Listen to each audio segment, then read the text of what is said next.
going to share with you today what the Akashic Records are, how you can access them, and why they're important. And I know we have a very intellectual group here, so if any of you know Simon, do not tell him I ended with why. I feel like he's going to disapprove, and it would be very cool if you watched this video. Okay, so what are the Akashic Records? The records are the realm of consciousness where every single detail of information has been programmed and stored. Okay, every single detail of your past, your present, all possible futures. The future exists in infinite possibility. So you can look at this as a matrix of information. Okay, I shared with you before, this is not recorded from the same way that we experience our life, from a very polar perspective. It's rather recorded from a space of neutrality. So when we learn to tap into this supercomputer, we begin to realize we have access to incredible information. How many of you have heard of the Akashic Records before? So I'm speaking to the right crowd. This is a relatively new concept coming online for many people in the modern world. However, it's not a new concept here on our planet. We have had evidence of the Akashic Records throughout every civilization in history. Our ancient references show us that the Egyptian and Tibetan books of the dead both referenced the realm of the Akash and the Akashic Records, as well as the Mayan long count calendars. More modern day references, I grew up very Southern Baptist, all up in the church, Sunday morning, Sunday night. My mom was a Sunday school teacher. I was teaching Bible school. I was deeply immersed in what we consider modern day religion. And I remember the pastor talking about a book of life. This is the Akashic Records. Okay. We also have a very beautiful but very rare scientific account in the Universal One, which I brought this book with me. This book is out of print right now, so you got to know somebody to get your hands on it. One of the very, very few scientific journals that share all about the etheric field. Okay. We also see evidence of the Akashic Records in the journals of some of the greatest minds to ever change our planet. Nikola Tesla, Steve Jobs, Albert Einstein, all referenced moving into the Akashic Records to have expanded creativity, to assimilate knowledge and put together ideas that didn't present themselves, didn't show themselves in our everyday life. There is so much energy, so much possibility here that we cannot see. Of the electromagnetic spectrum of energy, a human being can perceive 0.003%, that is 0.003%, with your 5 senses. So there's a lot left out there for us, right? Let's talk about how the Akashic Records are accessed. Don't you guys want to know? Yeah. How you get in? All right, you gotta have superpowers. All right, we already talked about a little bit of all of these areas today. We've talked about perspective, we've talked about imagination, we've talked about meditation. I'm excited to go a little deeper from my perspective into those areas. And we're going to start with perspective. Okay? Here at Harvard University, this is one of the most iconic institutions for learning. I got one more. Woo!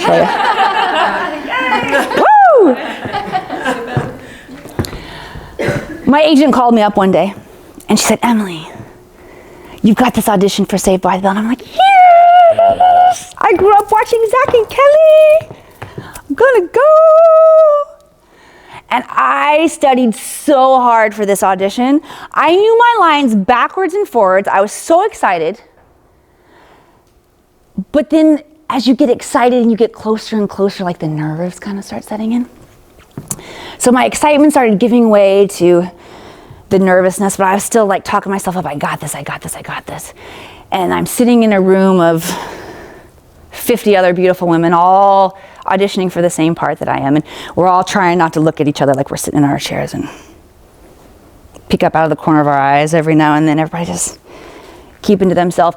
And I sat in this energy field for probably 25, 30 minutes before it was my turn to go in there. And my excitement that it started to turn into little nerves had now turned into this bundle of icky, I don't know what it was, but this was not how I prepared to walk into this room. But I did anyway. When it was my turn and I went in, and even though I wanted to do really, really well and I had prepared, I blew it. I sucked. And I was so disappointed because I wanted this job so bad. And as I was walking out of that casting office, I was getting more and more down on myself, and I went back and I got in my car, and something shifted somewhere. I was still feeling pretty down on myself, but I tried to start giving myself a little pep talk, because that's what I do. I like to pep talk myself. And so I started saying, "Self, Emily, this is not why you left your friends and family and moved halfway across the country to go in there and suck and to get in your own way. You're better than that. Come on, girl." And something happened, and then I turned my car around and I drove back to that Warner Brothers lot, which is unheard of in Hollywood. You get one chance. But I decided that I needed another chance. And so I drove back onto this lot, and I walked back into that casting director's office, and I explained to her the same pep talk that I'd been giving myself in the car. This is not why I moved. I am better than this. And I gave up my whole life to be here. And I would like another chance if you would give me one. And she said, "Sure." And so we walked back into her office, and we sat back up. And guess what happened? You got the part. No, I sucked even worse. I put way too much pressure on myself by that point in time. But I had learned a really, really valuable lesson about myself. And it wasn't actually the pep talk that I gave myself that gave me that motivation to turn back around and go back into her office. It was a piece of information that a girlfriend had given me that had completely changed my perspective. She told me, casting directors really want you to succeed. They want you to be good. Because if you're really good and they take you into their producers and directors, they look like a star, which is what we really all want to be, right? It was this piece of information that changed my perspective. And perspective opens up opportunity. I'm going to share a lot of quotes with you here, and I'm quoting myself. Wow. Woo! Right? At least it's a short quote, right? Thank you, Billy. Let's talk about the importance of imagination when it comes to accessing the Akashic records. Okay. We have some great minds who obviously feel like imagination is a really important thing. And we've learned today that imagination helps to fuel our mind, helps to fuel our heart, helps to open us up so that we can bring in new knowledge. Turns out imagination is also very important when it comes to communicating in these realms of consciousness where we're not using our same 5 physical senses like we are here on the physical planet. Right? Imagination is key when we are working in these higher realms. And so many times we brush off our imagination like it's something that we've made up. Back in the time of Shakespeare, imagination was known as direct connection to God. As I began my own meditation practice, and I had been meditating for quite some time, and I had moved beyond meditation as a concept to dive more into energy healing. I wanted to understand about how we could begin to move and shift these dense energies within our body. And I hadn't had any formal training yet, but I had been immersed in meditation for long enough that a natural process begins to unfold. A natural consciousness begins to open in you when you begin meditating, and this is what had happened to me. And I had hit the point of my own journey where I naturally just wanted to start practicing on other people. I didn't know what I was doing. Just wanted to help people. And there was a gentleman in my neighborhood who I knew just from walking his dog. And all of a sudden I didn't see him anymore walking his dog. And then maybe 6 months later, he's limping down the street, walking his dog. Something must have happened to Daniel. Daniel, what happened to you? Oh, I broke my ankle. That's not healing so well. Would you like to come over for some energy healing? No idea. Where did that come from? Then he said, sure. And then I had to figure out what am I going to do with Daniel when he comes over.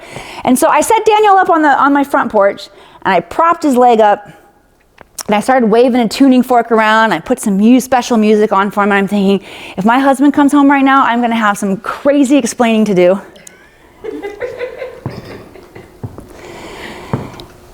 And as I was working on Daniel, just winging it, just going with whatever was coming up, the essence, the spirit of Daniel's father who had passed, came into my awareness. I didn't really know what to do with this. I wasn't not a trained psychic. I didn't grow up psychic. These were skills that I was turning on in myself after this incredible deep practice of meditation. And so I just began to go with my imagination and just to communicate back and forth with this spirit of Daniel's father. And I began to ask questions like, what kind of healing does Daniel really need here? Why, he's struggling. He needs healing. What information can be healing to him right now that's going to affect a change in this situation? And I began to carry on a conversation with Daniel's father who had passed. And he was giving me really clear, really powerful information. And I didn't know if any of it was correct or not. I was just continuing to engage in the process. And I remember talking with Jay, was his name, and he actually gave me his name, which I confirmed later with Daniel, although he didn't tell me that his name was Jay. He told me his name was, in my imagination, Bob, a short name like Bob, but not Bob, but a J name. And so then I asked Daniel later, I'm like, what was your dad's name? He said, Alan. I was like, oh, I guess I got that one really wrong, because he was telling me Bob, but a J name, but Bob. He said, oh, my dad's middle name was Jay, J-A-Y. He went by Jay. And from that point on, I knew that a powerful connection had been made. And I began to ask more and more questions. And I began to ask Jay, do you show up to Daniel? Do you hang out and talk to Daniel? What is your relationship with Daniel now? And Jay said, well, I saved him when he fell and broke his ankle. And I was like, you did a terrible job. His ankle's shattered. He can't walk. It wasn't until after our session that I went back to Daniel and began to share some of this information with him. And when I shared the piece of information about how Daniel's father had said that he'd saved him, which I felt a little weird doing because it didn't really seem like I said, he didn't do a very good job saving him. Daniel's face went completely white. And he shared with me that what had happened was he had lost consciousness and he had fallen. And if he would have fallen 2 inches the other direction, he would have fallen down 2 flights of concrete stairs and likely lost his life. Oh, wow. And his father made sure that he didn't fall down in that direction. So after this experience of simply opening up and using my imagination, not doubting myself, not getting in my own way, I realized the incredible power we have to tune in and to begin helping each other. Okay? We've already talked a little bit about meditation and how important meditation is. You want to know why meditation is so important? Of course. Yeah! We have issues with our mind, people. When I first saw these statistics that the average human being has between 12 and 60,000 thoughts per day, I was so excited to be on the 60,000 side of that. I'm like a serious overachiever. I'm like, yeah, I bet I'm at least at 56. Until I found out the rest of this information. 80% of the thoughts that we're thinking are negative.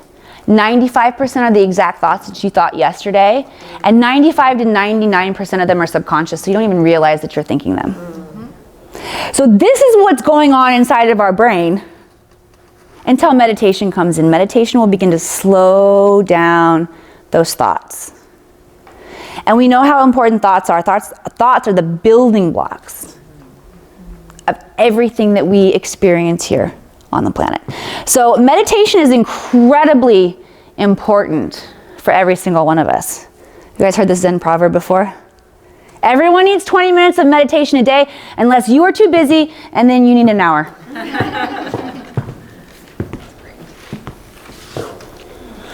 This quantum field of information is available and accessible to every single person on the planet when we learn how to control our own technology. Okay? I want to just invite you for a moment to begin to imagine a world where we all have access to the same information. Imagine a world where no one can lie to you. Furthermore, you can't lie to yourself. Imagine a world where the blueprints, the patterns of what is making up our reality, which is making up what we are experiencing, make sense to you. This is the world that I feel we're moving towards as the human potential movement really gets up and going. We begin to realize this technology right here, we've probably spent the smallest amount of time learning how to use and how to use for us. Okay? Why are the Akashic records important? Well, when you can open up access to any amount of information in the universe, you see why they begin to become very important. I've used these on a very personal level to not only shift my life to see things about myself, to make powerful decisions for me, but I've shared this with hundreds of students across the globe. Students who are healing themselves of physical dis-ease in their life. One of my students, Cindy, came to me to learn to read the Akashic records, and she had a very debilitating autoimmune disorder. She didn't tell me that she had this disorder. And she couldn't go out in the sun. She had spent many, many years of her life in isolation, separating herself from her friends and family, separating herself from her, and she was lost. And when she went through the process of learning how to read her Akashic records, she was able to understand why she had taken on belief systems that caused her immune system to shut down and created an environment where she had to shut off from everyone around her in order to survive. And she healed that and she shifted it. And Cindy now goes to festivals wearing tank tops and shorts and sandals because she was able to heal her life.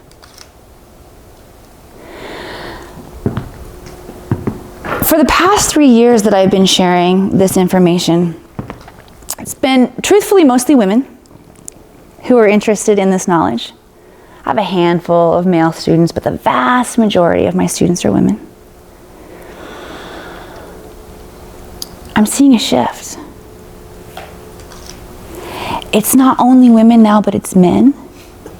And it's not only moms who have, should we say moms have the time to meditate? I don't know. A lot of moms do meditate to begin to balance their energy and to control their energy field. So I've been working with a lot of moms. But I'm seeing a shift.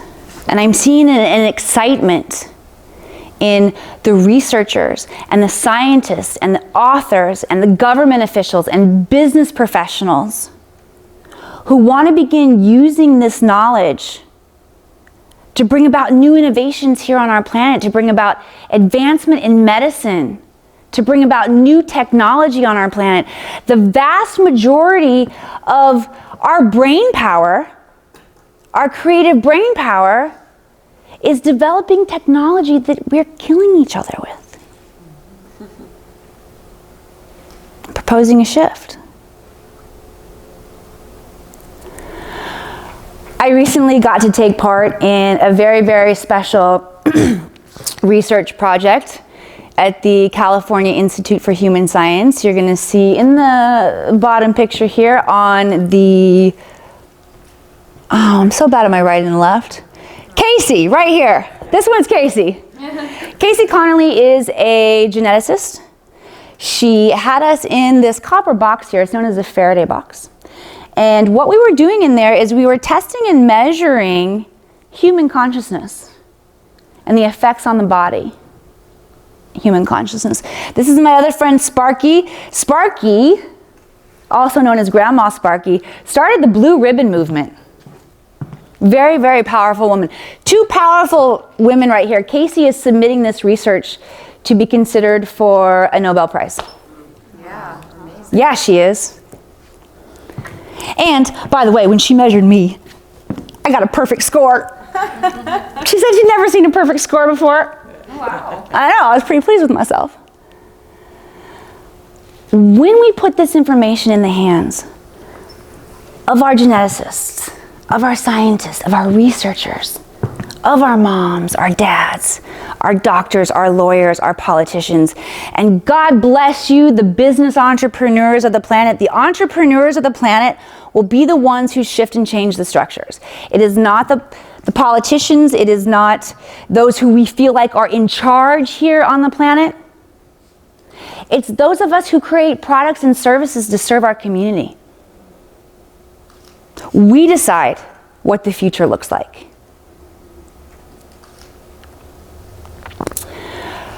Ah, Mr. Steve Jobs. Of course, Steve Jobs brought in incredible innovations here to our planet. I'm so excited to live in a world where we all begin to tap in to the knowledge, the information, the creativity that Steve Jobs, that Albert Einstein, that Nikola Tesla tapped into. What we can do with this knowledge and information can change the planet. I did not grow up feeling psychic. I turned these skills on. And I know that when we live in a society where we're all turned on,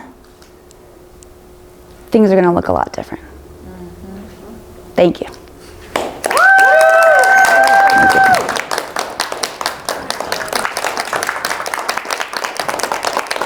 Thank you. Thank you.